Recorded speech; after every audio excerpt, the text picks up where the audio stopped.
Magandang hapon. Sa News 5 Alerts, kinondena ng Amerika ang mga peligrosong aksyon ng China laban sa Pilipinas sa West Philippine Sea. Kahapon, muling hinarang, ginitgit at binomba ng tubig ng China Coast Guard ang resupply vessel ng Pilipinas sa Ayungin Shoal. Maghahatid sana ito ng supply sa mga sundalong nakatalaga sa BRP Sierra Madre ang nakasadsad na barko ng Philippine Navy. Ayon kay US State Department spokesperson Matthew Miller, ang mga aksyon ng China ay nakapipinsala sa rehiyon at nagpapakita ng pagwawalang bahala sa international law. Patunay raw ang 2016 arbitral ruling na walang karapatan ng China sa Ayungin Shoal na sakop ng exclusive economic zone ng Pilipinas. Panawagan ng Amerika sa China, sumunod sa ruling at tigilan na ang mga delikadong aktibidad.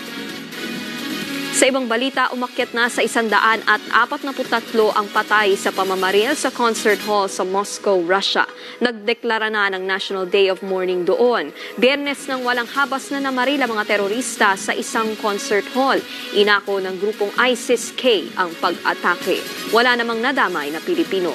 Pero ikinalulungkot daw ni Pangulong Bongbong Marcos ang pagkasawi ng mga inosenteng individual sa ISIS attack. Nagpaabot siya ng pakikiramay at kinondena ang terorismo.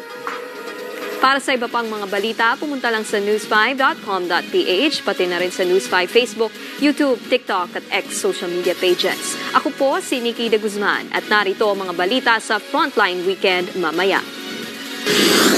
Operator ng backhoe sa Tuwi, Batangas, nahati ang katawan matapos mabagsakan ng malaking bato. 3 residente patay sa sunog sa Binmalay, Pangasinan. At Pinoy boxer Yumir Marcial ni-knockout ang kalabang Thai boxer sa kanyang unang professional fight sa bansa. Yan at iba pang mga balita at impormasyong hatid ng inyong kasangga sa pagbabalita. Frontline Pilipinas Weekend, mamayang 5:30 p.m.